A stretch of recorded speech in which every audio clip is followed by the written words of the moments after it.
करता है तब हमारा जो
आ जाए कुछ जिसके द्वारा 400 fact checks, and companies like Meta to this by entering third-party fact checking. नमस्कार साथियों, स्वागत है आप सभी का आपके देश में और मैं हूं आपके नमस्कार मेरे साथ में ऐसी अपना राष्ट्रीय खबर की चर्चा करते हैं जिससे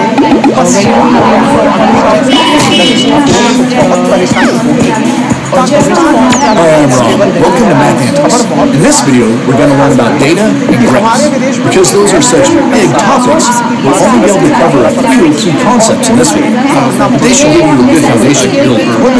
Data, simply put, is information about the world. The type of data that we usually deal with in math is called quantitative data, because it involves quantities that we represent in numbers. Quantitative data comes in two basic flavors. Chocolate and vanilla? No. Continuous and discrete. Those sound disgusting. I would never order those flavors. What I really mean is that there's two basic types of data. Continuous data is data that can have any value in it. For continuous data, there's an infinite number of large possible data values in between any two actual data. For example, if you ask an ice cream shop how much ice cream they sold on Saturday afternoon, they might tell you bigger change, at least that we're they can also tell you that it was any number in between, 14.6 kilograms, even 14.625 kilograms, if they can measure that precisely. On the other hand, discrete data is data that can only have specific values. With discrete data, there aren't any other possible data values in between any two consecutive. For example, if you ask an ice cream shop how many flavors they sell, they're going to respond with a whole number, 1, 2, 3, or even 31. They wouldn't give you a in-between number because they have a fraction amount, like 31.415 times flavors. You could mix two flavors together to get a brand new one. American values online, and I call this flavor vanilla. Well, anyway, you get the idea. Continuous data typically comes from a process of measurement, and the values you get are only limited by the precision and the measurement that you're using. However, discrete data typically comes from a process of counting, which is often limited to specific values like the numbers are in. To see the difference, think about two types of data associated with a baseball. The number of home runs that a player hits each season is an example of discrete data. It can only be a whole number. But if you keep track of the average distance a player hits a ball, that would be an example of continuous data, because it could be any decimal value that you measure. Now that you know a little bit about quantitative data, let's talk about ways data can be organized or formalized. Naturally, the more data that's collected, the more important it is to organize it so it doesn't become a giant jumble of numbers. Organizing data is typically done with a data table. Most data tables are made from the intersections of vertical columns and horizontal rows. Each box is formed by these intersections is called a cell, and it can hold a number or other data. The columns and rows have labels to help interpret data. For example, this data table shows the results of a class survey of students' information. That's 5 columns, and each label is a choice in the survey among easy or tough. And it has a single row that's labeled the number of students. These labels make it easy to tell what the numbers in the cells mean. For instance, this 9 is at the intersection of the column for hamburgers and the row for the number of students. So we know that 9 students answered hamburgers in the survey. This table happens to be in a horizontal format because there's more columns than rows. But there's no reason you couldn't switch the columns and rows to get a vertical format instead. These two tables contain the exact same set of data, they're just laid out differently. Of course, the more data a table holds, the more complicated it gets. For example, this data table organizes a lot of quantitative data about the climate in most national areas. It's got a column for each month of the year and several rows corresponding to weather measurements, high and low temperature, and average precipitation and snowfall. A data table like this can be very useful because it can help answer questions like which month is typically the warmest in the year. If you look at all the numbers on the rows about temperature, you'll see that the highest numbers are in the column labeled July. annual summit को There's something that would be even more useful than a data table for answering questions like that. And that something is called a graph. Graphs are visual representations. Instead of using rows and columns and numbers, graphs use a variety of visual elements, like points, lines, rectangles, or other graphics to make that picture. To see how helpful graphs can be, let's focus on the row of data that records average precipitation or rainfall, and see a graph of that data. This particular type of graph is called a bar graph, or a bar chart, because it uses rectangular bars to represent numeric values. Just like the data table, the graph has labels on two of its sides. These sides are called the axes of the graph. The horizontal axis on the bottom lists the numbers, while the vertical axis on the left side is a sequence of numbers to show the precipitation in inches. As you might expect, the height of the bars in the bar graph correspond exactly with the numbers in the table. You can see that by looking at the scale on the vertical axis. The data table tells us that the average rainfall for the month of May is 2 inches, and the height of the bar for the month on the graph exactly matches 2 inches on the vertical axis. So you can almost imagine that a rain cloud hanging on the field at the bar to notice how easily the graph lets us see how the rainfall changes throughout the year. We can quickly find the highest and lowest months because our brains are able to compare the size of the bars much faster than we can compare the numbers on the page. That's why bar graphs are useful tools for representing quantitative data. Here's another bar graph that's made from the raw data showing average snowfall. Can you tell which month typically gets the most snow? Yep, it's January. And by looking at the scale on the left side of the graph, you can see that bar represents 14.5 inches of snow. Notice that these two different bar graphs have different number sequences or scales on the vertical axis. The rainfall graph starts at a minimum value of 0 inches and goes up to a maximum value of 2.5 inches. The snowfall graph starts at 2 and goes up to a maximum of 6. Also notice that each graph uses a different size subdivision. The rainfall graph has a division every 0.5 inches, while the snowfall graph has a division every 2 inches. The size of these subdivisions is called the interval. This combination of the minimum value and maximum value and interval on the scale of an axis. When making a graph, it's very important to choose a scale that does a good job of displaying the data in a clear and understandable way. For example, if we used the same scale for the rainfall data as we did for the snowfall data, our graph would look like this. That's not good. Now you can hardly tell the difference between the heights of the bars because they're all squished down below the 2-inch mark. Likewise, if we use the scale of the rainfall graph or the snowfall data, a lot of the values would be off the chart. So keep that in mind if you ever need to draw a graph yourself. You'll want to pay close attention to the range of values of the data set so that you can choose a minimum, maximum, and interval that are a good match for the data you're looking at. For example, what if the data table contains negative values, like this one that tracks how much money an investor made during each month of the year. The highest monthly gain was $800. There are some months with negative months, like negative $400, which means the investor lost more. Unfortunately, bar graphs can be adapted to handle negative values too. All you need to do is extend the vertical axis scale using negative values that go below the horizontal axis. That way you can display negative values as bars that go down instead of up. Pretty cool, huh? Of course, bar graphs aren't the only way to turn data into a graph. There are actually many different kinds of graphs, some of which are better than others for certain types of data. Unfortunately, we don't have time to cover all these different graphs in this video.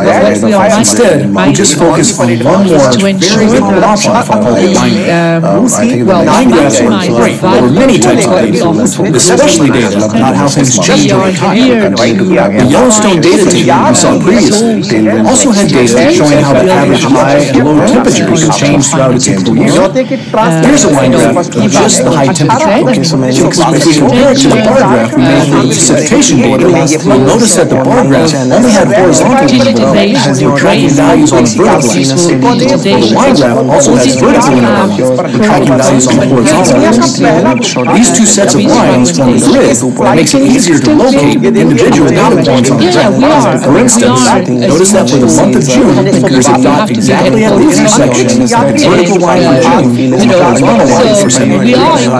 That matches perfectly with the data in the table that shows an average temperature of 70 degrees in June. And if you count them all, you'll see that there's 12 dots total, one for each value in that row of the data type. After all these dots were plotted on the graph, they were connected with line segments in each adjacent pair. Why was this done? To help us identify any trends in the data. A trend is simply a pattern. Increases, decreases, or staying basically the same. Identifying these sorts of trends in data can be helpful in a calculated space. First, trends can help you understand data on a higher or a more general level. For example, the trend in this Yellowstone is that the temperature increases from January to July and decreases from August to December. Second, trends can sometimes help you make predictions about what might happen in the future. For example, if you have a line graph showing how the population of the bison is changing over time, it might help you predict how many bison you expect to see next year. So line graphs are great for displaying data in a way that lets you quickly identify trends. Another strength of line graphs is that they make it fairly easy to plot and compare multiple sets of data using different lines. You can easily add the data or the average load temperatures of the country using another line like stand. For multi-line graphs like this, we'll usually use different colors or line styles to help you tell which line is which. So like all types of graphs, line graphs have some limitations too. For example, you remember our first set of data about students' favorite foods?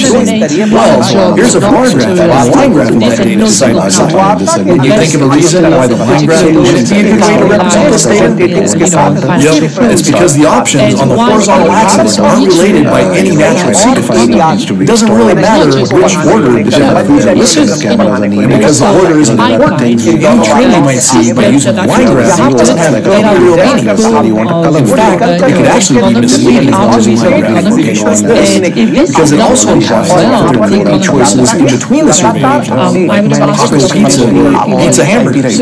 So in cases like this, it's better to just stick with the bar graphs so people can continue. That's why line graphs are often used for data that occurs over time. Time forms a natural sequence where trend lines make sense, and there are always possible values in between whatever time interval is used on the graph. Alright, so now you have a basic idea of how data and graphs are restrictions. You've learned about continuous and discrete data, and how it's organized using data types. You've also learned how data can be displayed on graphs to make it even easier to understand. As I said, there are many different types of graphs, but for now, just make sure that you understand how to interpret bar graphs and line graphs. The best way to do that is to look at a used in this age. So I don't recall that specifically. I take it as a point. We can get back to you exactly in terms of the numbers. So I don't want to give a number which is not correct. I would again like to say what Noida expansion plans. There's a land parcel which since 2018 has seen a lot of back and forth. I don't know they are in reality countries. The latest thing was on December 31st. The last decade, I would say we have seen a much greater modernization. Can you help me understand why have there been delays over the last 7 years?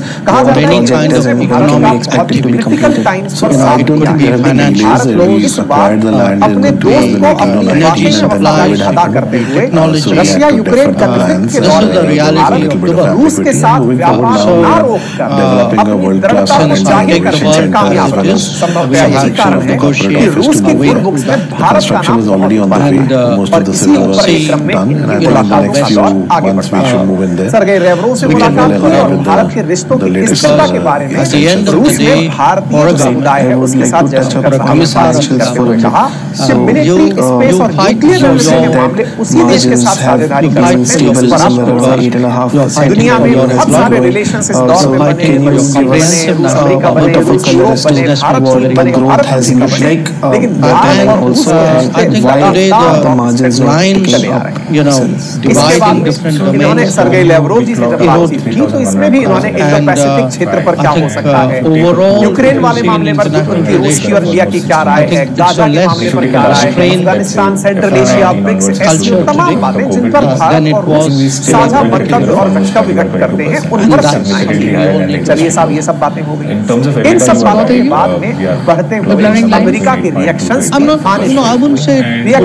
हुए voice of America ने लिखा कि भारत ने वहां जाकर के अपनी दोस्ती को वापस से दिखाया है, शो किया है कि देखिए हम इनके साथ में लगातार जुड़े हैं। कोई बात नहीं, फिर वो समय आता है जिस समय ने पूरी मीडिया की आंखें अपनी तरफ कर ली। वो क्या है?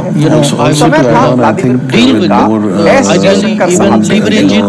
ये तस्वीरें हैं जिसमें president Putin Joel Kaplan, the internet was supposed to be borderless. Doctor S Jaishankar Free space where ideas and thoughts Putin साहब की but now there are more and more firewalls being used by various ये वो regimes. तस्वीर है Is that the picture we should brace for a augmented space divided by Putin के बारे में कहा जाता है कि ये अपने समकक्ष राष्ट्राध्यक्षों से ही मुलाकात Well, I don't think that's the future that we should accept.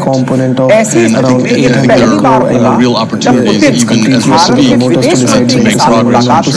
Let me give an example of an area that we're quite focused on, as is the government of India.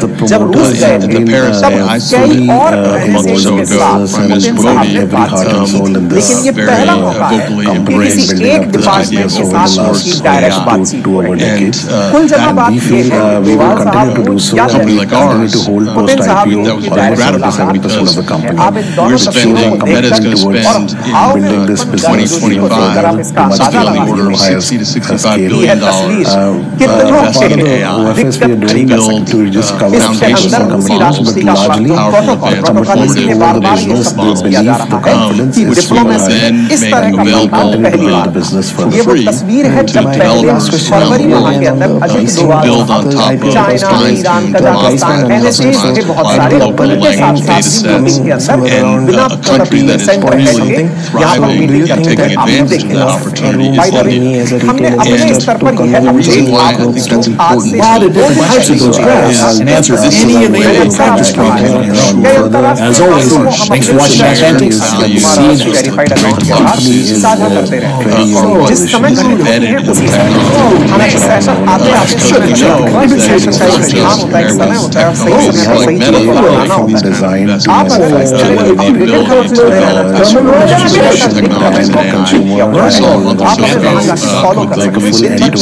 China, but the Chinese are competitors, and they understand that this is the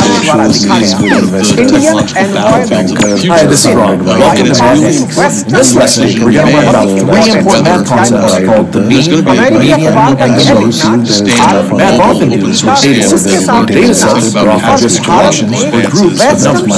These numbers may be the results of scientific measurements or surveys or other data collections.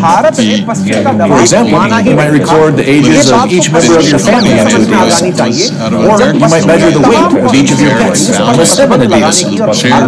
Those data sets are fairly small and easy to understand. You could have much bigger data sets. A really big data set might contain the cost of every item in a store, or the top speed of every landmass, or the brightness of all the stars in our galaxy.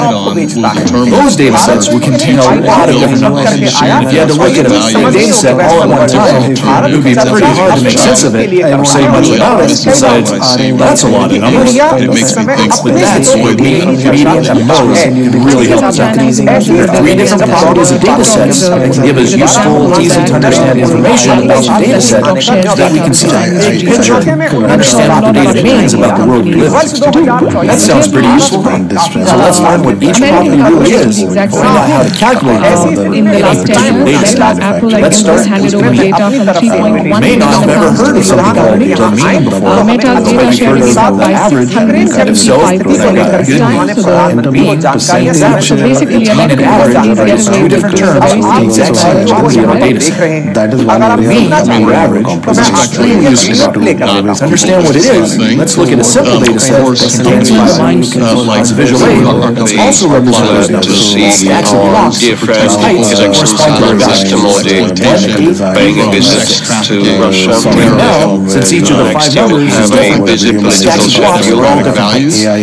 What if we rearrange the blocks? We go and make the stacks the same. In other words, each stack We wish our friends every success. What would that amount be? Attitude towards With a bit of trial and error, you'll see that we have enough blocks including each stack to have a total of 4. flashpoints like That means that chain, for our original data set, we should 4.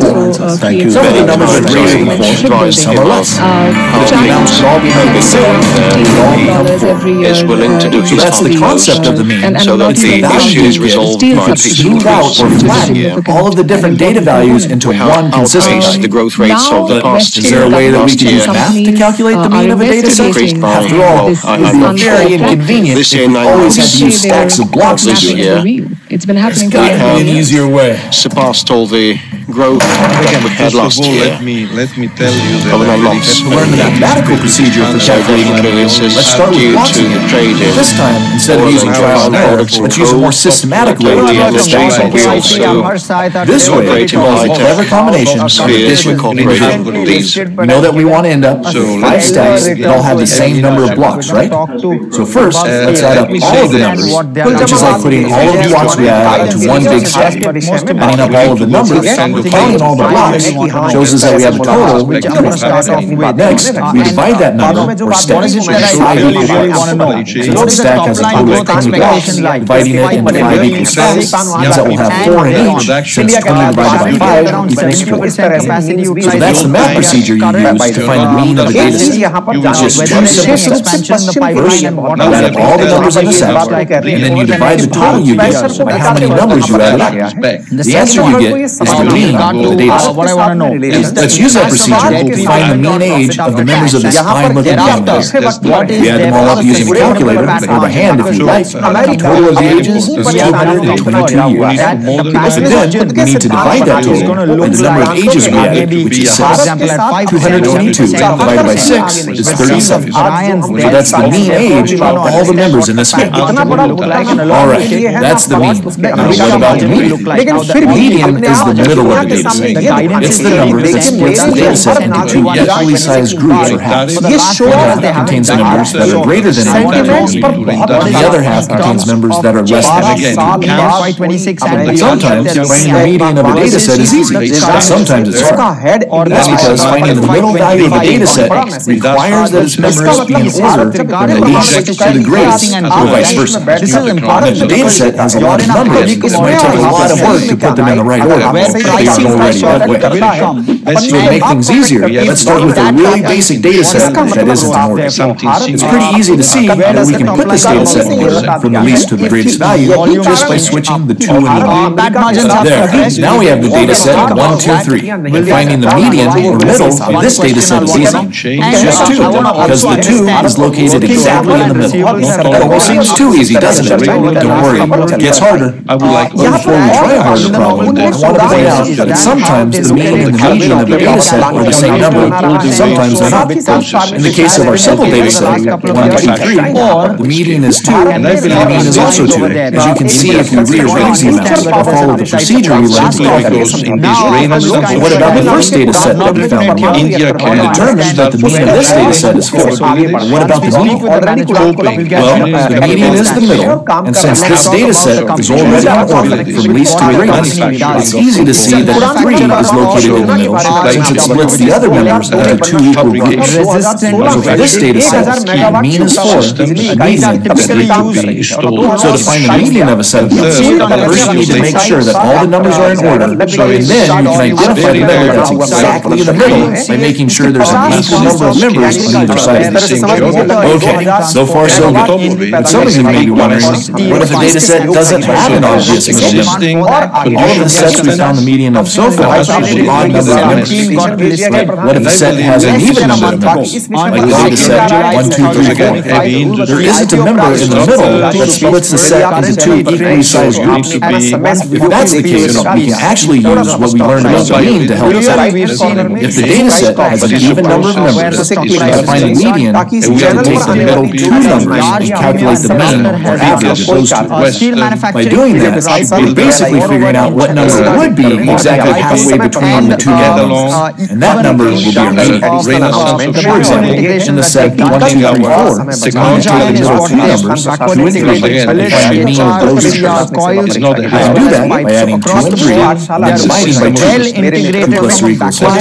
5 divided by 2 is 2.5. So the median of the data set is 2.5.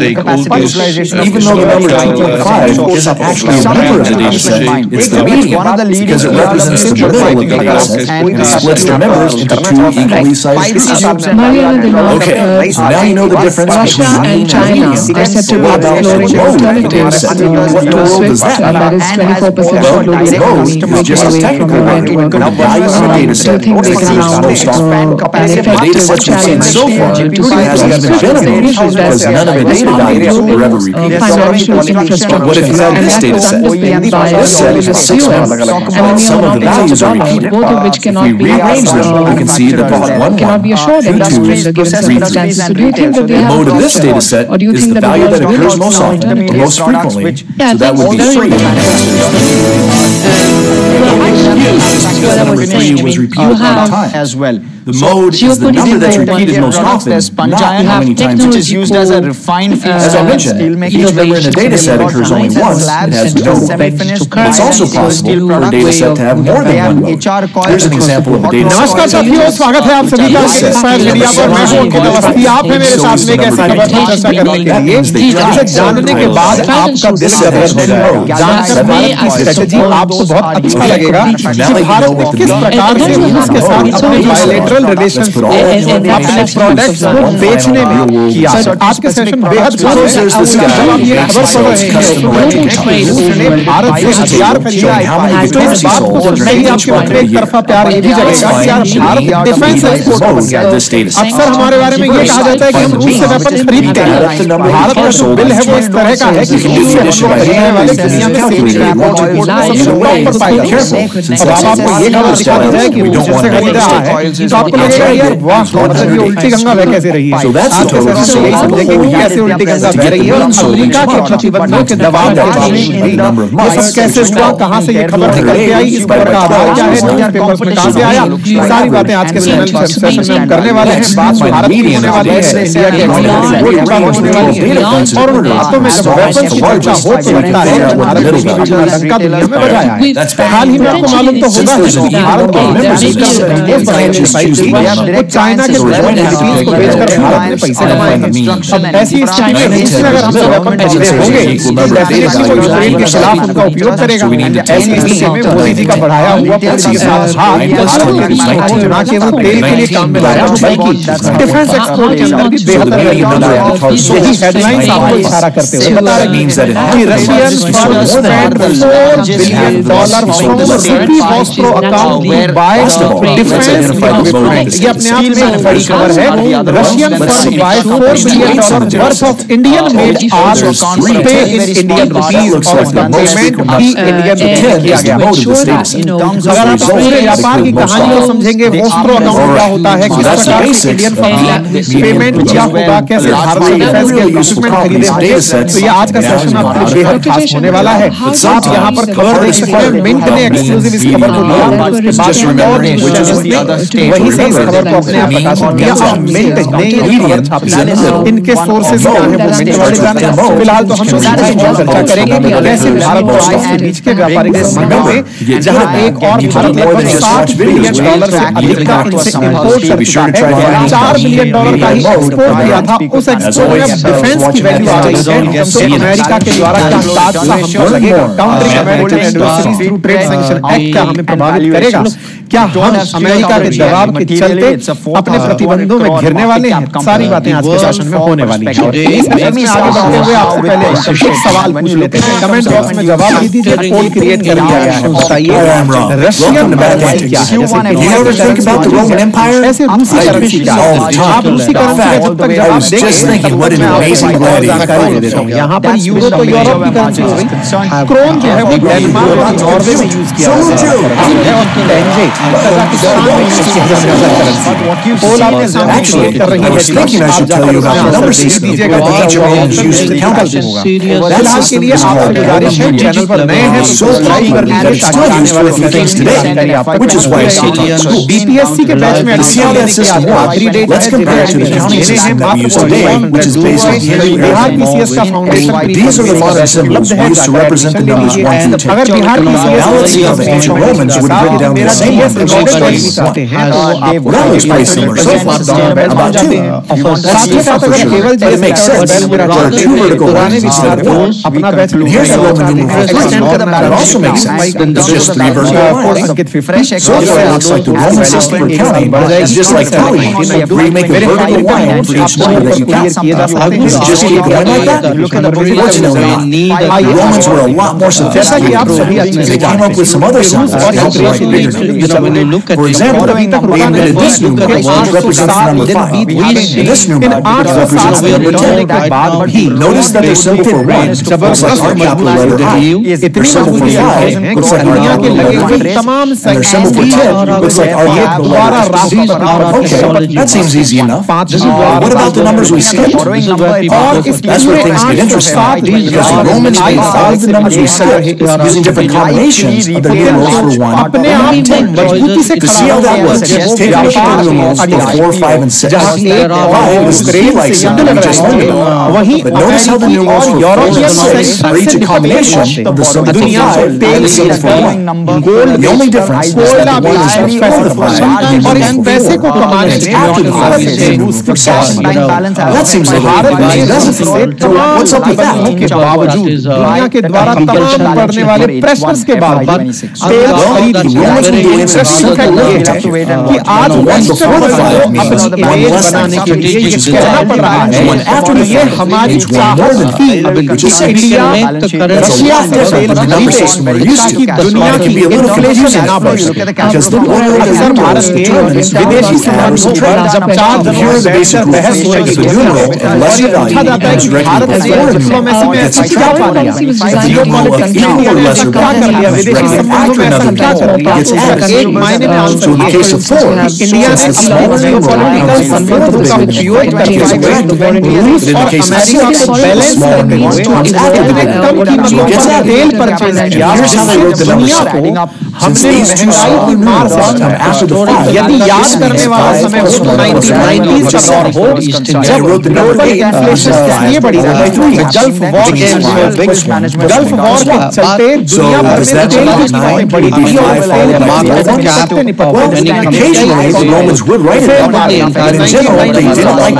समय में भी यही परिस्थितियां बन रही हैं जब दुनिया भर में तेल की कीमतें अचानक शूट कर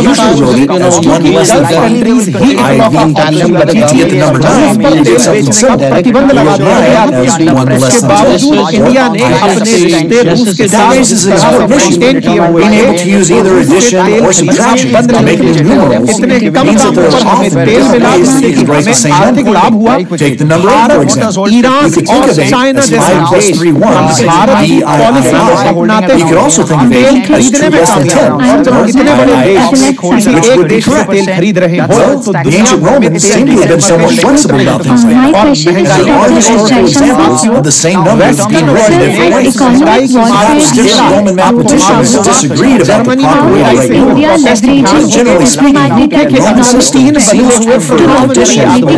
महंगाई को निपटाने के आर्थिक दुनिया के देशों में जो तेल कुल मिलाकर ये है कि भारत ने जियोपॉलिटिक्स में एक हम रूस के साथ पीपल कनेक्ट का लाभ उठाते हुए ये कहने में कामयाब हुए कि आपको जितने प्रतिबंध लगाने हैं लगाइए लेकिन अगर हमें सस्ता लाभ मिलता है तो हम लेंगे और हमने अपनी बात दुनिया हम तेल खरीदे दुनिया से हमने तेल खरीदा आंकड़े बिलियंस ऑफ डॉलर्स में हमने अपनी तरफ तेल खरीदा सवाल ये था कि हमने तेल तो खरीद लिया लेकिन अब तेल का पेमेंट कैसे करें भाई ऑब्वियस बात है कि दुनिया भर में अंतरराष्ट्रीय स्तर पर दुनिया के देश एक देश से दूसरे देश को जब पेमेंट करते हैं तो वो स्विफ्ट बैंकिंग एक इंटरनेशनल बैंकिंग सिस्टम है जैसे आप इंडिया में किसी बैंक से किसी बैंक को ट्रांजैक्शन करते हैं तो भारत में आरबीआई रेगुलेशन दुनिया भर के देशों में आपस में एक दूसरे को पैसा भेजने के लिए एक सिस्टम बनाया हुआ है जैसे SWIFT स्विफ्ट सिस्टम के नाम से जाना जाता है दुनिया वालों ने रूस को उस स्विफ्ट सिस्टम से ही बाहर निकाल दिया दुनिया के देश में पैसा भी नहीं मंगा पाओगे ऐसी स्थिति में जहां 2022 में एक फ्रंट पर रूस यूक्रेन से युद्ध लड़ रहा है वहीं दूसरे देशों के साथ We've already seen that they use the symbol X to represent the and they use 2 X's for 20. It's 10 plus 10 equals 12. So it makes sense they would use 30 X's for 30. Plus 10 equals 30. प्रतिबंधों का But सामना when it करना comes to पड़ रहा 40, है, they again switch to using subtraction. So they didn't enter into the symbol X अगर more than 3 आपको times. तेल बेचना है They तो could do this बहुत because जबरदस्त they also had a special symbol for 50 that looks like R cap आपको payment रुपये में So if स्वीकार L means करना 50, पड़ेगा you can make 40 रुपये में around पेमेंट 10 स्वीकार less करना पड़ेगा रुपये ग्लोबल करेंसी नहीं All right. आप इसको ऐसे Based on what you know so far, can you guess how they would have written this? 60 में 5 करेंसी India प्लेन 60 Japan is China L Europe और ये 50 पाउंड और plus 10. अमेरिकन डॉलर शामिल And है 70 बोले is L इन 5 XXX. करेंसीज में तो हम आते नहीं आप 80 में ही हम पेमेंट कर सकते हैं अब बताइए आप पेमेंट कैसे लेंगे और कैसे वहां तक लेकर जाएंगे उसने कहा कि आप हमारे किया ही जा सकता है वो हमें पेमेंट तो देगा आप हमें रुपये में ही पेमेंट अब आप विचार कीजिए कि हम तेल का पेमेंट रुपये में करने वाले लगभग $60 बिलियन का रशिया ने हमें एक्सपोर्ट किया है डॉलर को अगर रुपये में कन्वर्ट करोगे औसत गुणा करने लगभग 500 करोड़ रुपए से ऊपर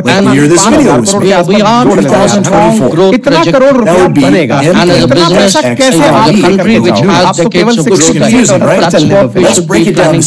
इतना पैसा लेकर जाओगे तो मैंने कहा एक काम अपनी बैंकों का रशियन बैंकों का में अकाउंट साथियों जब दूसरा देश आपके बैंक के अकाउंट में अकाउंट अपना खुलवाए तो उसके अकाउंट कहते हैं दो प्रकार के अकाउंट होते हैं अगर इंडिया वाले इंडियन बैंक से अपना नॉस्ट्रो अकाउंट कहेंगे और हमारे लिए उनका अकाउंट यानी कि आरबीआई के द्वारा लगभग 34 ऐसी एप्लीकेशंस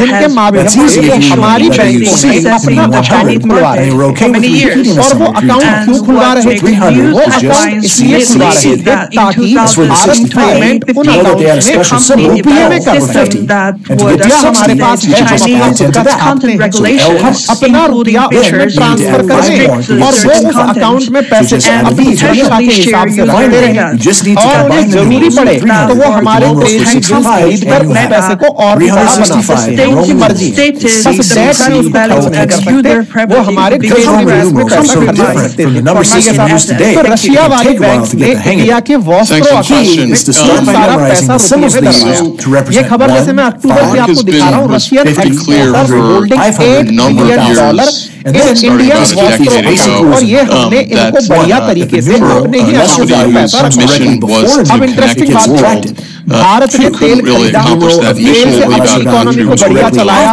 रिफाइन करके दुनिया को बेच करके डॉलर कमाया और इनका पेमेंट रुपए में ही करके अपनी बैंकों में होल्ड करके रख दिया यानी इंडिया ने ये जो 800 दिनों का कालखंड है ना ये बेहतरीन दिया है मतलब इस पूरे दौर में इंडिया अपनी महंगाई को 4 से 6% के बीच में मेंटेन करने में कामयाब रहा दुनिया में जहां महंगाई की इतनी जबरदस्त मार है पाकिस्तान में 22% की हिसाब से महंगाई दर बढ़ रही है 800 रुपए किलो पाकिस्तानी रुपये किलो में आटा बिक रहा है अगर भारत के रुपए में 250 रुपए किलो आटा बिक रहा है ये पाकिस्तान में वहां भारत 4% से 6% में महंगाई दर को मेंटेन करने में कामयाब क्यों रहा क्योंकि हमारे पास में किसी प्रकार का ऐसा कर्ज नहीं था तेल सस्ता खरीद रहे थे और इतना सस्ता खरीद रहे थे कि हमारी कंपनियों ने खूब पैसा बनाया बढ़िया तरीके से हमारी देश की प्राइवेट कंपनियों ने सरकारी कंपनियों ने सस्ता तेल खरीद के बढ़िया दामों पर बेचकर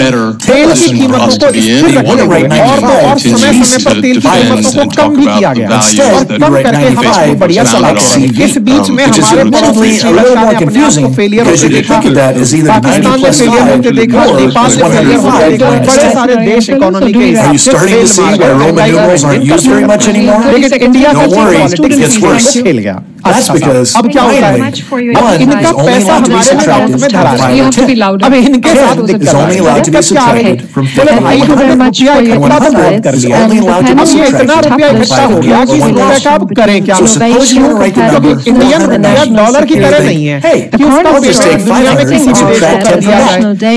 भारत हालांकि देश में बातचीत करने लगा Not so fast. जैसे BRICS Ancient Romans went through जिस तरह से that मतलब अभी because you कुछ broke चलने the लगे हैं patent. SEO member We were supposed to write बोले इन 490 कंट्रीज में that all good Roman Indian citizens currency में ही पेमेंट करवाएं। दुनिया में जैसे जैसे भारत का वर्चस्व बढ़ेगा हो सकता है भारत की करेंसी की स्वीकारों लेकिन IMF की जो SDR मुद्रा है How about if we all agreed to just use modern numbers most of the time, उसमें 5 only use Roman numerals to impress people's partners? Current geopolitical Japan All right. येन आ गया, I hope that helps you understand the basics of how Roman आ गया, numerals work. Euro आ Like गया anything in और math, dollar uh the गया। key is to practice what पांच you में learn हमारा so you नाम नहीं really आता। understand. जब हमारा And नाम as always, दुनिया आएगा तो thanks for दुनिया watching वाले that हमें dentist payment demo. See you स्वीकार next करने time. लगेंगे।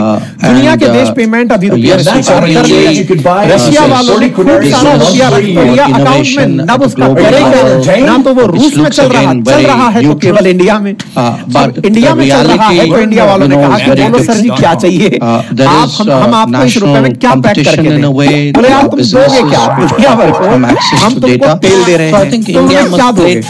क्या दोगे? तो भाई वॉर में हो तो तुमने हाल ही में ईरान से ड्रोन खरीदे थे, अब इंडिया से हथियार इतने सारे वेपन्स जिनसे वॉर चल रही है तो उसका कुछ तो इंतजाम होगा। ऐसी स्थिति में रुपये बनती है कि रशियन फंड्स स्पेंडिंग फ्रॉम रुपया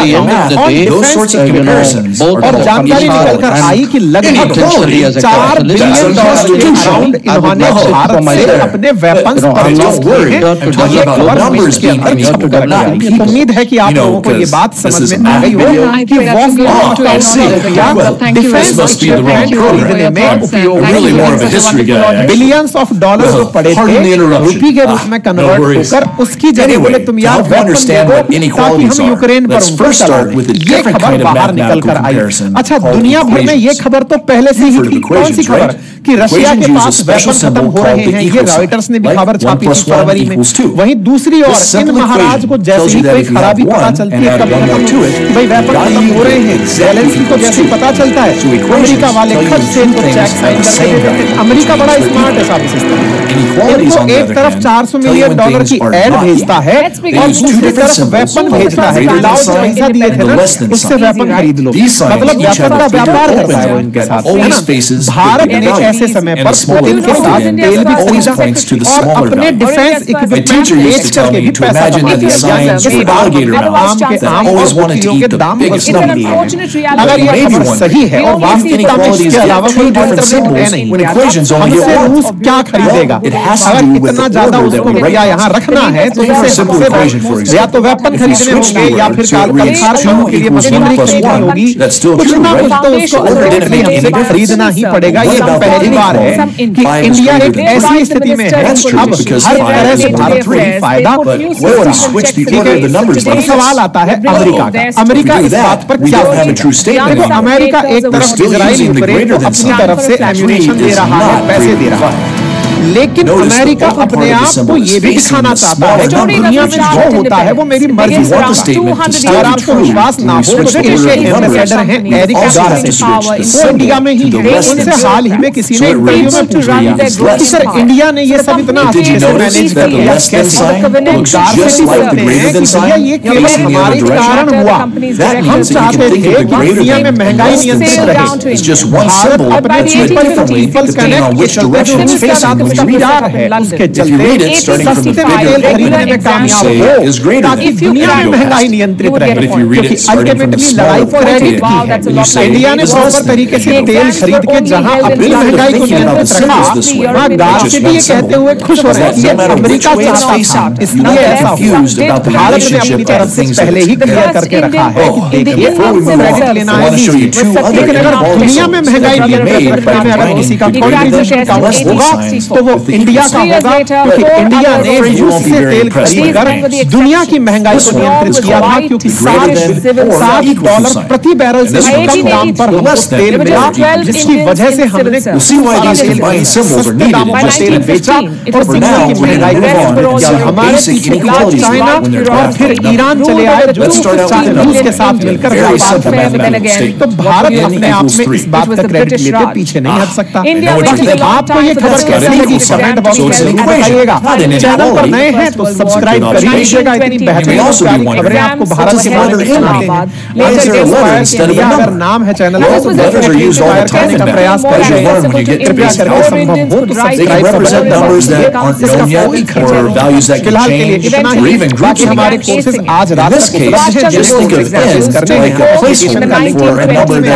जाइए और कोर्सेज परचेज करिए। अपना ख्याल रखें, बड़ों का सम्मान करें, प्यार दें और अपना करें। महिलाएं आपके साथ सुरक्षित और अमेरिका को चौंका दिया। इस बार बड़े गोपनीय अंदाज में अब कुछ समय पहले मैंने एक सेशन किया था जिसमें बताया था कि मोदी जी रूस जाने वाले हैं। 8 जुलाई को टेंटेटिव डेट बताई जा रही है। इंडिया द्वारा कंफर्म नहीं किया गया, रशिया द्वारा कंफर्म किया गया। इस पर हमने कंप्लीट सेशन किया था और आपको मैंने बताया था कि ये जवाब था निखिल गुप्ता वाले मामले का, जब जैक सुलिवान इंडिया आकर एनएसए के रूप में भारत को धमकाने का प्रयास किए थे कि मैं बता दूं कि CC1 कौन है, लेकिन CC1 का पता चला नहीं। लेकिन इस बीच में अमेरिका को भारत के जवाब मिलने शुरू हो गए और इससे भारत की तरफ से जवाब आया कि हम तो रशिया जा रहे हैं। आपको ये जवाब दे रहे हैं कि हम आपकी वजह से 5 साल से नहीं गए थे, लेकिन अब हम रूस जा रहे हैं। अपनी तरफ से बात कर दी। इसी बीच में एक और खबर हमने निकाली और वो खबर हमने कवर ना हमने मतलब मैंने तो खैर इस अपने न्यूज़ में नहीं, इंडियन मीडिया में भी कहीं वो खबर नहीं आई है। और फिर खबर क्या है कि तमाम प्रतिबंधों के बावजूद, यानी कि रूस पर प्रतिबंध लगे हैं, ईरान पर प्रतिबंध लगे हैं, उन तमाम प्रतिबंधों के बावजूद इंटरनेशनल नॉर्थ साउथ कॉरिडोर का रूस से वाया ट्रेन ईरान होते हुए कोयला अब इस बारे में ना तो सरकार की तरफ से आधिकारिक बयान आया है, लेकिन अंतर्राष्ट्रीय स्तर पर रेलवे के द्वारा दी गई है, जिसको ईरान के अंदर तेहरान टाइम्स ने कवर किया है। अंतर्राष्ट्रीय स्तर पर चर्चा होने लगी है। यूरेशियन टाइम्स ने कवर किया है कि इंडिया वालों ने अभी थोड़े दिन पहले तो ईरान के साथ चाबहार को लेकर 10 साल का MOU किया था और उसी के बीच में इंटरनेशनल चालू भी कर दिया। कि जो तमाम अटकलें आ रही थी, रशिया का सामान अगर इंडिया पहुंचता है तो 45 से 60 दिन का समय लगता है वाया स्ट्रेट के बाद निकाल लिया। 25 हम चर्चा कर रहे थे और ये हो चुका है। रशियन कोल रीचेस इंडिया वाया कॉरिडोर हो गया। 26 जून की खबर है। बहुत ही दबे अंदाज में ये खबर निकल कर आई, पता भी नहीं चला और इस पर कोई भी नेशनल मीडिया का ध्यान नहीं गया। खबर ये थी कि इंडिया सामान चैनल्स ने कभी गलती से इस पर कवर कर दिया। रशिया से बाकायदा चलकर ट्रेन से सामान पहुंचा दिया गया वाया ईरान। भाई साहब, तो आप यहाँ पर इकोनॉमिक टाइम्स में छोटी सी कटिंग जरूर देख रहे हैं कि Russia export major consignment via international north south corridor PM Modi के बात हो जाने से पहले तेहरान टाइम्स लिखता है कि Russia export India via Iran उल्टा ही नहीं, बाकायदा ट्रेन इंडिया रवाना करके पहुंचा भी दी गई। कहां से आई है तो पता चल रहा है कि ये कोयला वाया सेंट्रल एशिया इंडिया पहुंचा, यानी कि यहाँ से होते हुए कई बार पूर्वी किनारा है हुआ सामान इंडिया विस्तार से बताएंगे। लेकिन ये भी बताया कि ये कितनी बड़ी चीज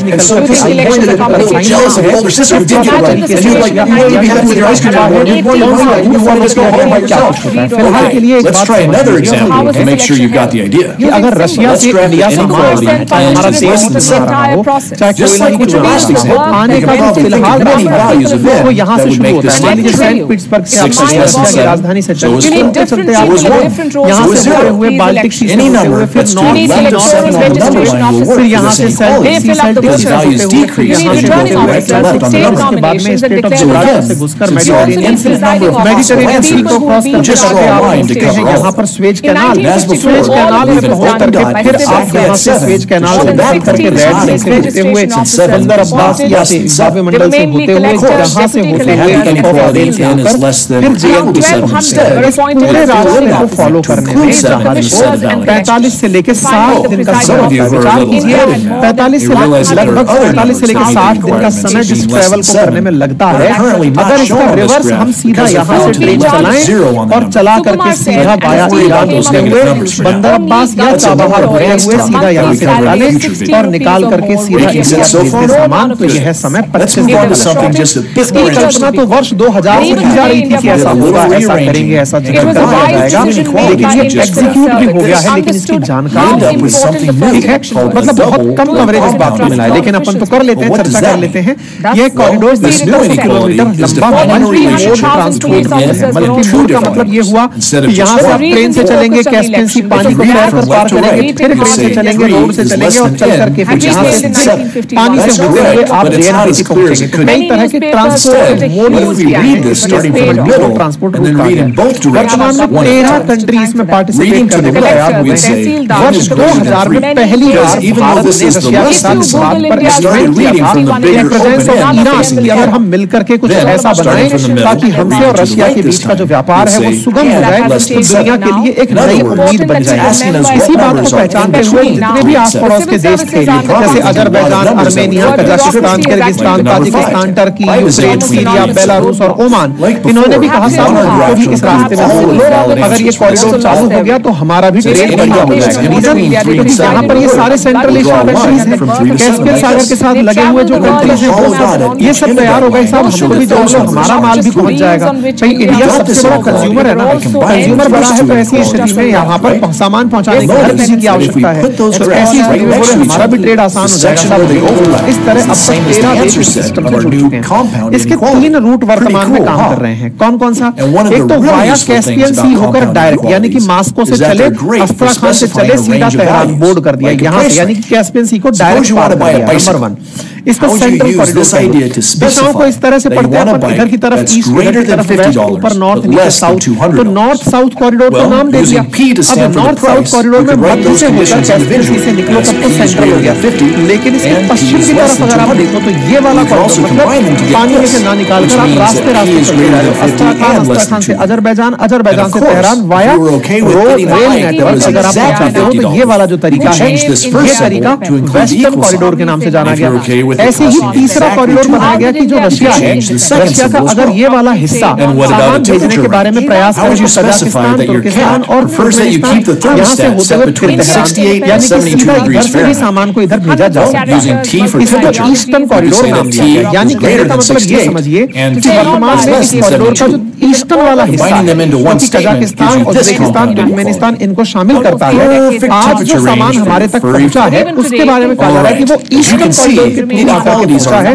2 ट्रेनें भारत में दी गई है, ये कि रशिया से चलकर वाया कजाकिस्तान, तुर्कमेनिस्तान और ईरान होते हुए इंडिया पहुंचे हैं। ये गलियारा इस समय पर बहुत महत्वपूर्ण हो जाता है जब प्रतिबंध लादे जा रहे हैं या डर डराया जा रहा हो कि अगर आपने ईरान से किसी भी प्रकार का व्यापार किया तो हम आपके साथ प्रतिबंध लगा देंगे। याद होगा जब चाबहार के साथ इंडिया को हमें ये धमकाने का प्रयास अमेरिका के द्वारा किया गया था, लेकिन हमने उन सबको किनारे करते हुए पूरी तरह से अपने यहाँ पर सामान ये अपने आप में एक बहुत बड़ी बात निकल कर आ रही है। रशिया से ये सामान पहुंच करके वाया पूरे सेंट्रल एशिया पहुंचा है, ये अपने आप में एक बहुत बड़ा पार्ट है, क्योंकि हमने 45 दिन का सफर 25 दिन से कम में कर लिया है। बात करें रशिया से तेल की तो बात करी थी सर हमने, हमको नॉर्ड स्ट्रीम गैस के माध्यम से ये पता था कि रशिया तेल के साथ साथ गैस भी बेचता है। कोयले की क्या कहानी है? तो देखिए कोयले के बारे में आप अच्छे से जानते हैं कि अकॉर्डिंग टू कहा जाए तो कार्बन कोयला 4 भारत में कोयला वहीं बात करी जाए रशिया की, तो रशिया के पास दुनिया का तीसरा सबसे अधिक कोयला एक्सपोर्ट करने का पावर है, यानी कि दुनिया का लगभग 20% के आसपास कोयला रशिया एक्सपोर्ट करता है। दुनिया में सबसे ज्यादा कोयला इंडोनेशिया एक्सपोर्ट करता है, फिर उसके बाद में